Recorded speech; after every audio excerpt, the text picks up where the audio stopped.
Hello everyone, welcome to Legal Code.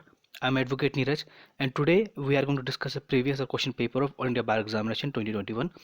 This is a practice set number 29. I have already uploaded the practice set up to 28. I request you all to visit the playlist and watch all the videos that are quite relevant for your upcoming examination. So let's start. Next. What should be the difference of the age under the Hindu Adoption and Maintenance Act 1956?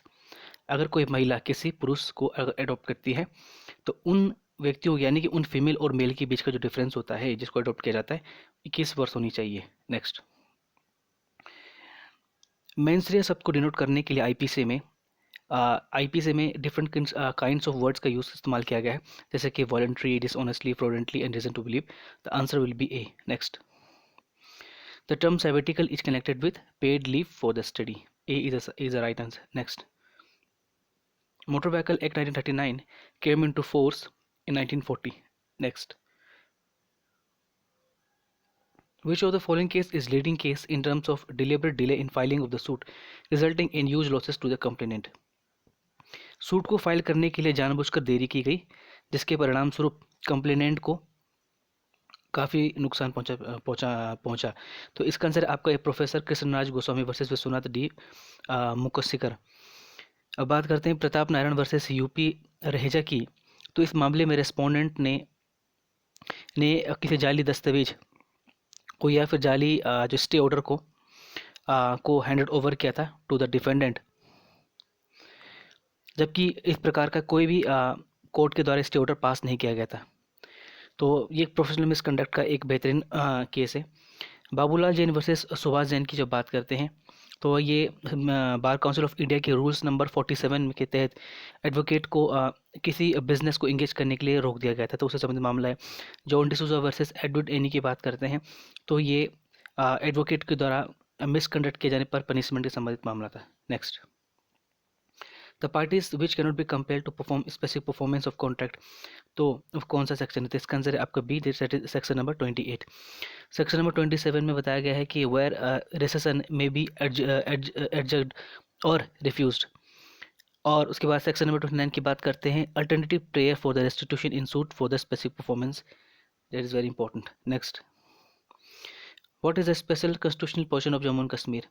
अब ये India का भाग बन चुका है और इसमें Indian law applicable होते हैं। That is very important. Next, a person cannot be next friend a garden of a person कब नहीं बन सकता? जब वो माइनर हो या अपोजिट पार्टी कोई मुकदमेबाजी में अपोजिट पार्टी हो या फिर उसने लिखित में इस बात की सहमति ना दी हो। तो इसका आंसर है D, all of the above. Next, Hindu succession act 1956 की कौन सी धारा के तहत मिथाक्षर को बताया गया है या इनकॉर्पोरेट किया गया? इसका आंसर है section number 6। Next, chief element necessary to constitute a crime. तो कौन सा? एक ह्यूमन बींग होना चाहिए, एक एविल इंटेंट होना चाहिए, किसी समाज को या फिर किसी व्यक्ति विशेष को इंजरी होनी चाहिए। तो इसका आंसर डी है, all of the above. Dealer के अंदर कौन कौन से व्यक्ति होते हैं जो इंगेज होते हैं? In building bodies for attachment to chassis, या फिर मोटरसाइकिल को रिपेयर करने वाला, या कोई भी बिजनेस करने वाला, लीज में देने वाला, या फिर हाइपोथेटिकेशन या फिर hire purchase of the motorcycle. तो इसका आंसर है D, all of the above. Section number 25 की बात करते हैं लैंड एक्विजिशन एक्ट की। तो न्यायालय के द्वारा जो कंपनसेशन अवार्ड किया जाएगा वो कलेक्टर के द्वारा जो दिए गए अवार्ड को उससे कम नहीं होना चाहिए। इसका आंसर है A. The undertaking control in the promissory note to pay a certain sum of money, ये क्या है? अनकंडीशनल है। जैसे कि कोई अगर आपको किसी व्यक्ति के द्वारा कोई चेक दिया गया है और उसके ऊपर कोई रकम को निर्धारित कर दिया जाता है, जैसे कि मैं 10,000 रुपये को दूंगा, तो अगर आप उस चेक को लेकर के बैंक के पास जाते हैं तो बैंक आपके ऊपर शर्तें लागू नहीं करेगा, बल्कि जो चेक में जो जितने रकम दिया गया है वो अनकंडीशनली आपको देगा। तो इसका आंसर है बी।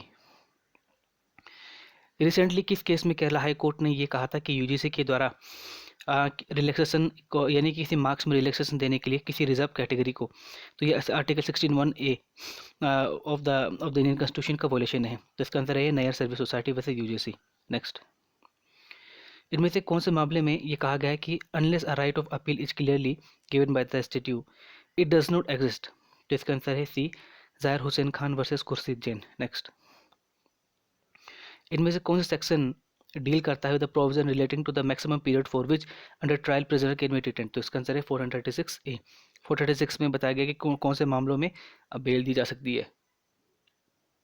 सेक्शन में 437 की बात करते हैं तो नॉन बेल ऑफेंसेस में किस प्रकार से बेल लिया जाता है, इसमें बारे में बताया गया। 437A में बताया गया है कि अगर बेल दिया जाता है तो अपील करने के लिए अपीलेट कोर्ट के पास उसे भेज दिया जाता है, उससे संबंधित मामला है। नेक्स्ट,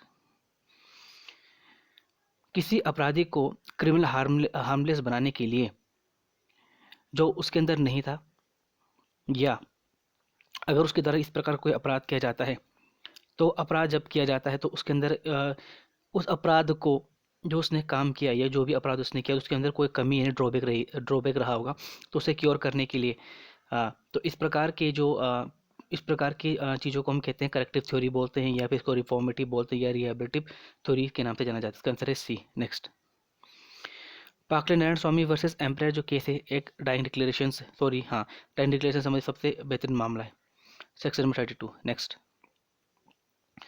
बिल ऑफ एक्सचेंज में पार्टनर कौन हो सकते हैं, ड्रॉवी या पेई, इसका आंसर है C, both of the. Next, income which accrue or arise out of India, यानी कि अगर कोई भी इनकम जो भारत के बाहर पैदा होता है या एराइज होता है या एक्यूर होता है, कलेक्ट किया जाता है, लेकिन वो भारत को प्राप्त होता है इन टैक्सेबल, तो ये सभी करदाता माने जाएंगे। नेक्स्ट, सो सेशन यहीं पे समाप्त होता है। Please like share subscribe and press the bell icon and thank you for your precious time.